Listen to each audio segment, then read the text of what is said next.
Assalamualaikum warahmatullahi wabarakatuh. Perkenalkan, kami dari kelompok 8 akan mempresentasikan tentang tugas kami, yaitu penanganan gangguan depresi pada remaja. Sebelumnya, perkenalkan dulu, saya Virgan Askar Nugraha, lalu ada Tasya Salsabila, lalu Luki Nurul, Citra Krisma, Ragil Adis Surya Putra, dan Astiza Anggraini.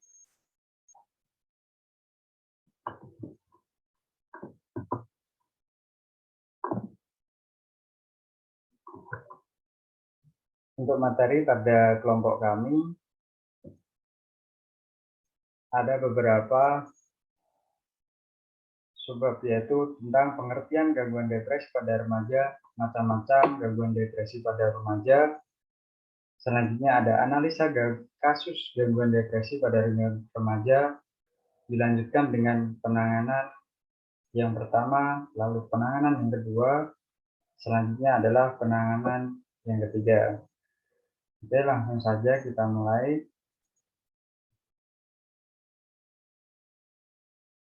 Yang pertama akan dijelaskan oleh saudara-saudari Luki.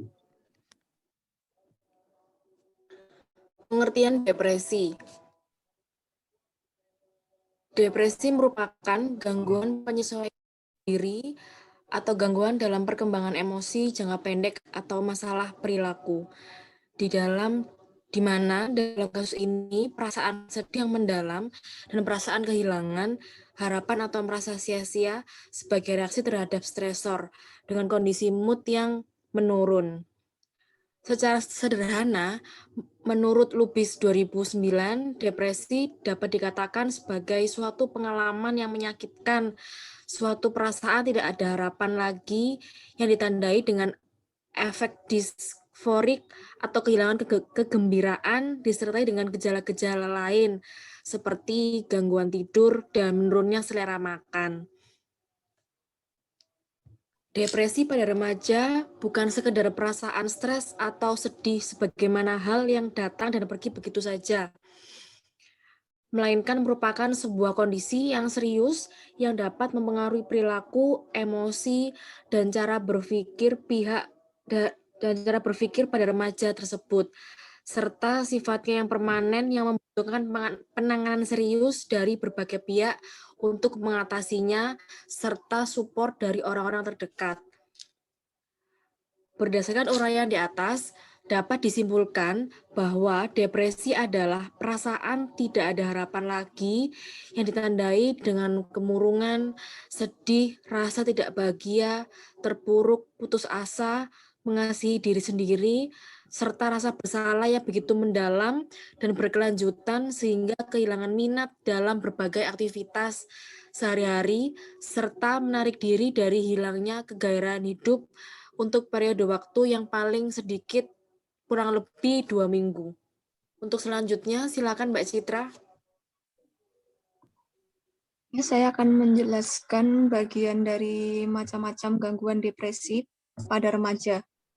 Yang pertama, depresi mayor atau Major Depressive Disorder, MMD.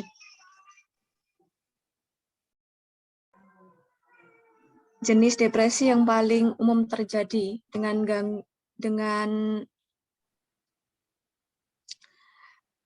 beberapa gejala yang ditandai.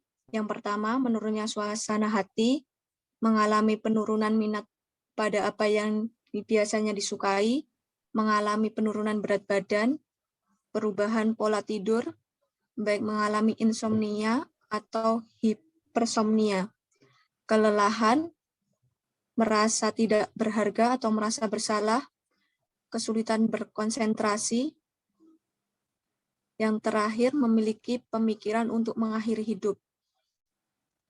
Yang kedua, depresi persisten atau persistent depressive disorder. Gangguan depresi persisten ini menggantikan istilah distimia pada DSM-5 pada tahun 2013. Dengan gejala yang ditandai, yang pertama, merasa putus asa, produktivitas menurun, memiliki self-esteem atau harga diri yang rendah, kehilangan minat pada aktivitas sehari-hari. Gangguan depresi persisten ini mengacu pada depresi kronis yang terjadi selama 2 tahun lebih. Yang ketiga, gangguan bipolar.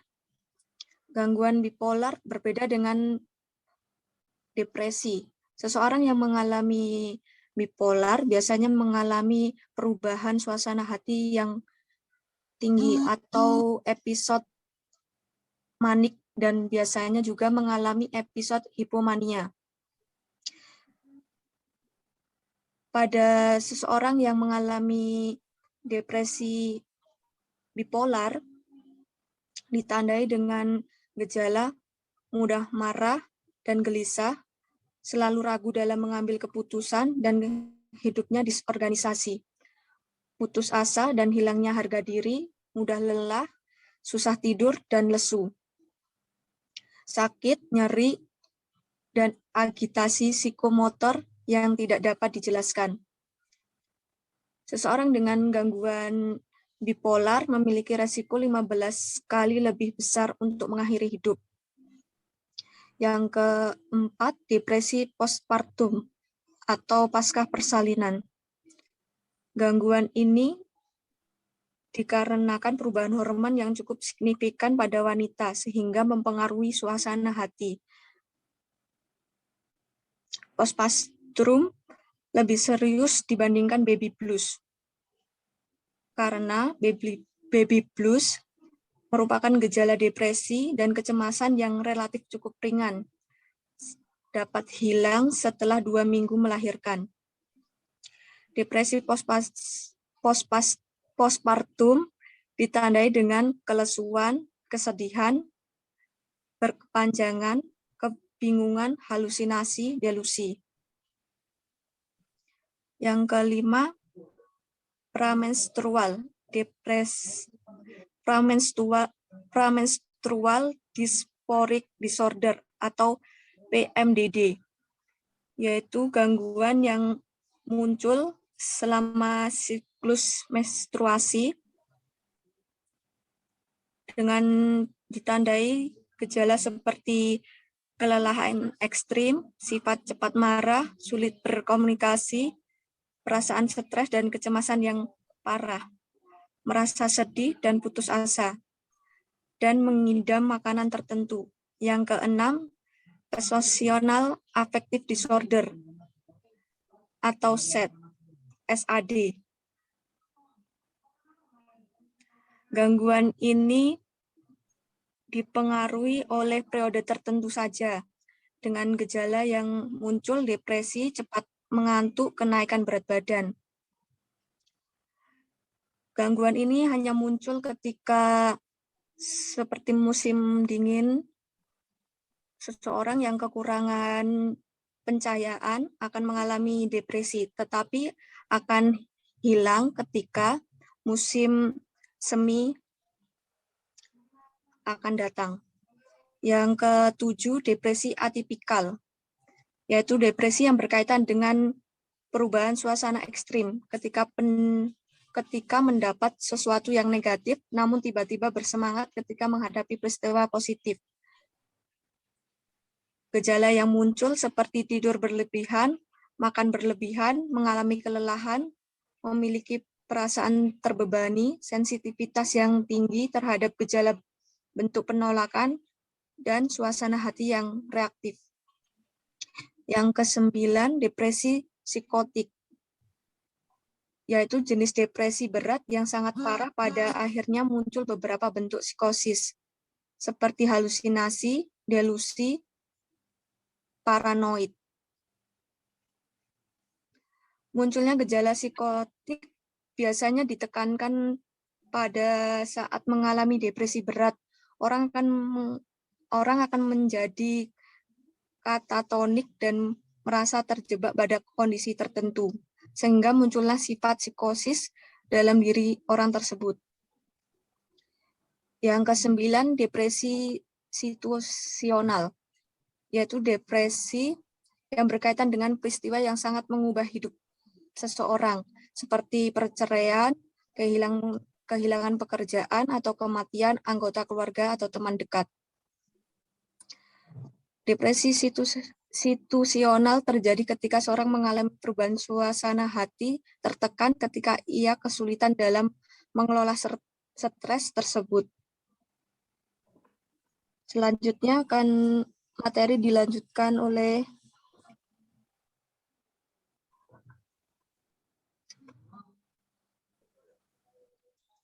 analisis kasus depresi pada remaja. Perempuan berusia 17 tahun bernama Bunga merupakan anak tunggal. Selama 4 bulan terakhir ini, Bunga mengeluh, merasa mudah marah, sulit tidur, serta badannya terasa lemas. Bunga menjadi mudah marah jika tersinggung dan merasa dirinya tertekan oleh sesuatu hal. Bunga mudah marah dengan siapa saja, terutama orang lain dari luar rumahnya. Sebelumnya, orang tua Bunga mengalami masalah dalam pekerjaannya sebagai developer perumahan yang secara langsung menyebabkan masalah perekonomian keluarga menjadi buruk secara drastis. Menurut Bunga, semua orang tersebut terlalu sering datang ke rumahnya untuk menanyakan orang tuanya mengenai pekerjaan. Dan itu sangat mengganggu kenyamanan hidup Bunga, sehingga membuat Bunga merasa tertekan seolah-olah dikejar oleh masalah terus-menerus. Sejak saat itu, Bunga merasa sering cemas berada di rumah dan sulit tidur. Bunga sering terbangun pada tengah malam dan tidak dapat tidur lagi, serta merasa lemas dan mudah letih. Selain itu, Bunga juga mengaku menjadi pelupa terhadap hal-hal yang dilakukan sebelumnya. Bunga juga seringkali merasa tidak tahan dengan kehidupannya saat ini, yang dirasakan sangat berat, dan juga Bunga beberapa kali mengakui memiliki gagasan untuk bunuh diri. Selanjutnya, pembahasan kasus. Dalam teori Erikson, menjelaskan bahwa masa remaja berfokus pada pembentukan jati diri, yang mana individu menyadari bahwa dirinya adalah manusia yang unik, yang memiliki autonomi untuk menentukan apa yang akan dilakukannya.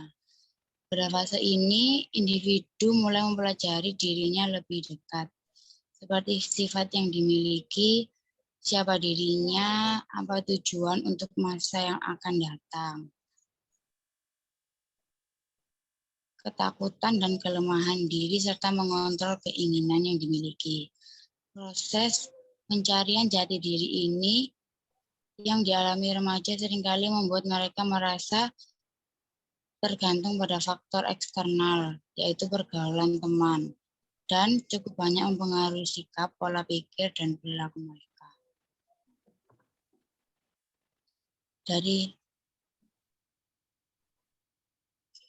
Selanjutnya, kriteria DSM-5. Yang satu, mengalami penurunan suasana hati atau mood hampir sepanjang hari sehingga setidaknya selama 2 minggu. Termasuk kriteria DSM-5. Yang kedua, mengalami penurunan minat pada aktivitas sehari-hari. Ini juga termasuk kriteria DSM-5. Mengalami penurunan berat badan yang signifikan meskipun tidak sedang diet. Ini tidak termasuk.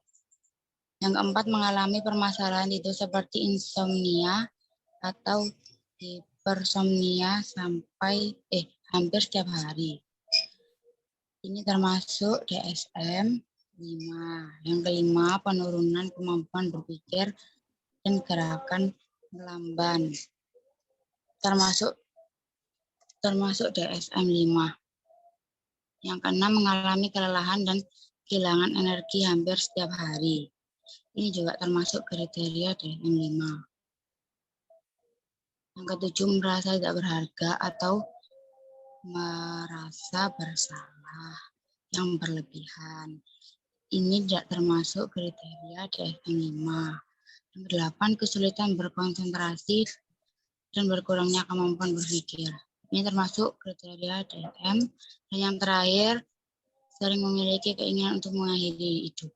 Ini juga termasuk kriteria DSM. Selanjutnya,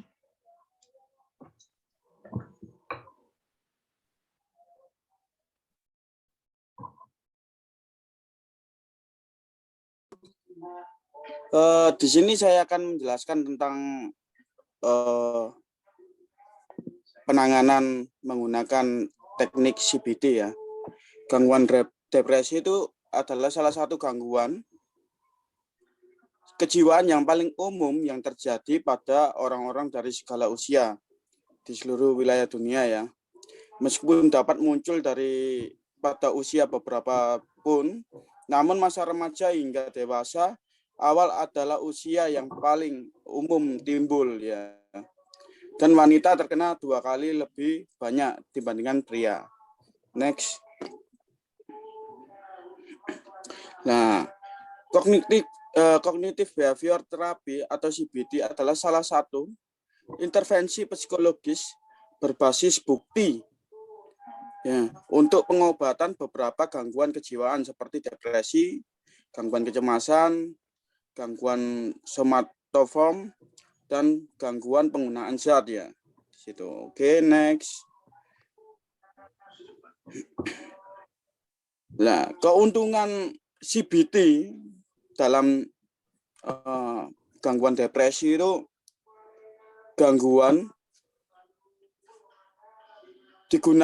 pertama digunakan untuk mengurangi gejala depresi ya. Sebagai pengobatan independen atau dalam kombinasi dengan obat-obatan ya dikombinasikan. Jadi ada penggunaan obat dalam terapi CBT ini. Nomor 2, ini digunakan untuk memodifikasi skema atau keyakinan yang mendasari yang mempertahankan depresi. Jadi orang kalau mengalami depresi itu skema pola pikirnya itu dirubah dulu, pola dasar pikirnya itu. Yang nomor 3, dapat digunakan untuk mengatasi berbagai masalah psikososial, misal perselisih perkawinan, biasanya itu kan yang mengalami depresi. Di situ ada stres kerja yang dapat berkontribusi pada gejala. Terus nomor 4, kurangi kemungkinan kambuh. Jika depresi kambuh, nah ini caranya untuk mengurangi biar agak tidak kambuh terus ya, seperti itu. Nomor 5, meningkatkan kepatuhan terhadap perawatan medis yang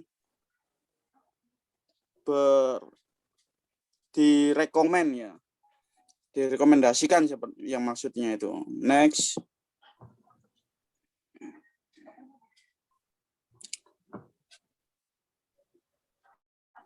Nah, CBT dapat dilakukan dengan sesi yang direncanakan secara teratur. Setiap sesi itu berlangsung selama 45 menit sampai 1 jam. Terus tergantung pada kesesuaian untuk pasien terapis. Nah, di situ ada tabel ya. Jenis depresinya itu ringan atau berat, itu tergantung jenisnya ya. Depresinya seperti apa. Garis pertama itu ada penggunaan CBT atau pengobatan. Dan terusnya ya, tambahan CBT atau pengobatan. 8 yang ringan itu bisa 8 sampai 12 sesi. Kalau moderat itu 8 sampai 16 sesi. Kalau berat moderat itu ya, berat itu penggunaan CBT 16 atau lebih. Kalau depresi kronis dan depresi berulang itu bisa lebih dari 16 sesi hingga 1 tahun sampai 2 tahun.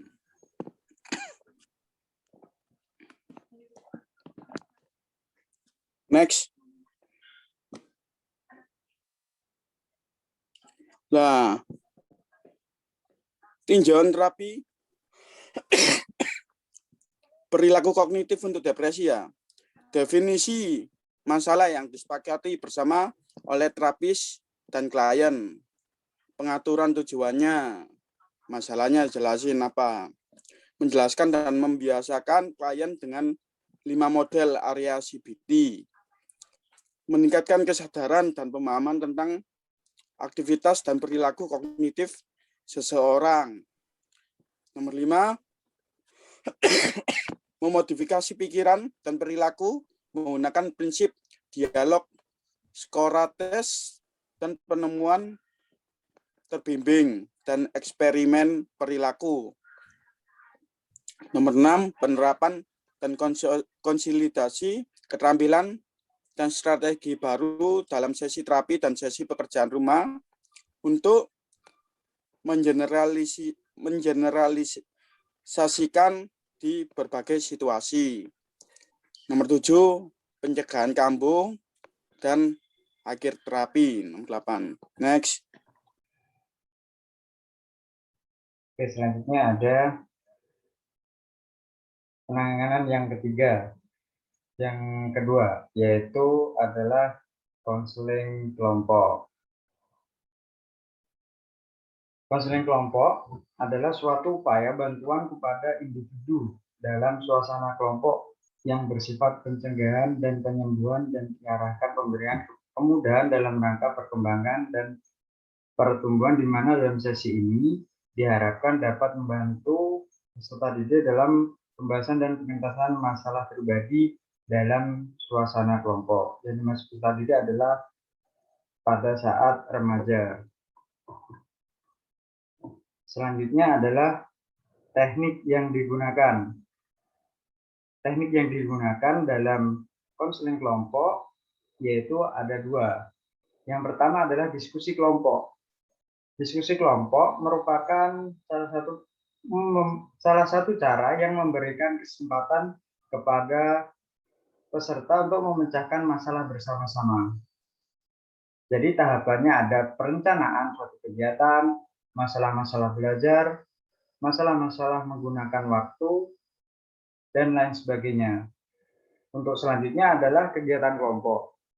Kegiatan kelompok yaitu merupakan cara yang baik dalam konseling karena individu dapat berkesempatan untuk berpartisipasi dengan baik dalam kelompok. Banyak kegiatan tentu lebih berhasil jika dilakukan dalam kelompok. Dengan kegiatan diskusi kelompok, kegiatan kelompok ini diharapkan individu dapat menyumbang pikirannya dan dapat pula mengembangkan rasa tanggung jawab. Selanjutnya adalah langkah-langkah dalam penanganannya.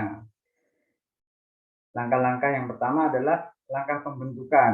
Langkah pembentukan ini adalah tahap pengenalan atau tahap perlibatan diri atau tahap memasukkan diri ke dalam kehidupan suatu kelompok. Yang kedua adalah tahap langkah peralihan. Langkah peralihan ini merupakan jembatan atau tahap pertama dan tahap ketiga. Pada tahap ini tugas dari konselor membantu para anggota untuk mengenali masalah-masalah yang dihadapi klien. Selanjutnya yang ketiga adalah langkah kegiatan. Langkah kegiatan dalam penanganan ini adalah tahap yang digunakan merupakan tahap dari inti dari kegiatan konseling kelompok dengan suasana yang ingin dicapai, yaitu terbahasnya masalah secara tuntas. Dan selanjutnya adalah langkah pengakhiran. Pengakhiran di sini adalah terdapat 2 kegiatan, yaitu penilaian atau evaluasi dan tindak lanjut atau follow up. Tahap ini merupakan tahap penutup dari serangkaian kegiatan konseling kelompok dengan tujuan telah tuntas topik dan permasalahan para klien. Dan oleh karena itu pemimpin kelompok berperan untuk memberikan penguatan atau reinforcement terhadap hasil-hasil yang telah dicapai oleh kelompok tersebut. Oke, selanjutnya penanganan mindful atau kesadaran. Pengertian dari mindful atau kesadaran adalah kemampuan yang lebih dalam hal melakukan kontrol diri dan regulasi diri. Mindfulness menjadikan seseorang memiliki kemampuan untuk dapat melakukan penyesuaian diri dengan kebutuhan, perasaan, nilai-nilai yang sesuai dengan situasi tertentu. Jadi mindfulness adalah momen kesadaran saat dimana kita berlatih membawa perhatian penuh untuk apapun yang kita lakukan saat ini. Yang kedua adalah teknik. Responden diarahkan untuk mencapai kesadaran diri melalui rangkaian teknik latihan relaksasi nafas dalam, visualisasi mental, dan meditasi. Jadi dari 3 langkah ini jika diterapkan dengan baik pada remaja yang mengalami depresi akan membantu remaja mencapai kondisi mindfulness dengan baik.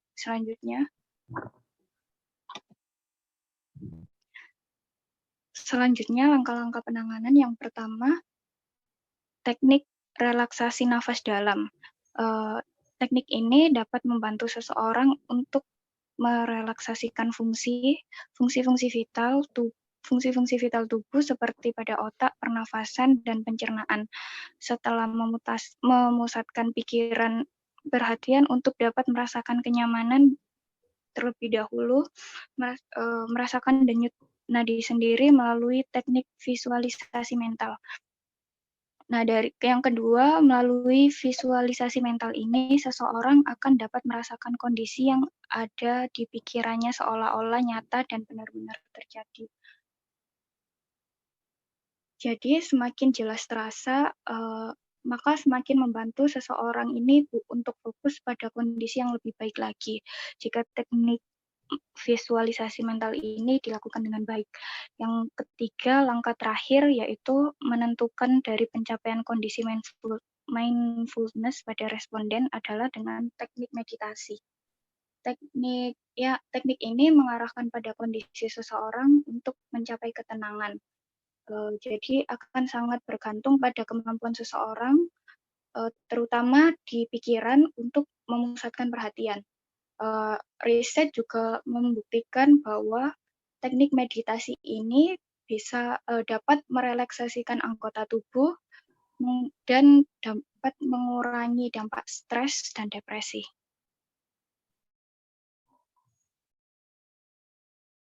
Oke, baik. Demikian presentasi dari kelompok 8 mengenai penanganan depresi pada remaja. Terima kasih atas perhatiannya.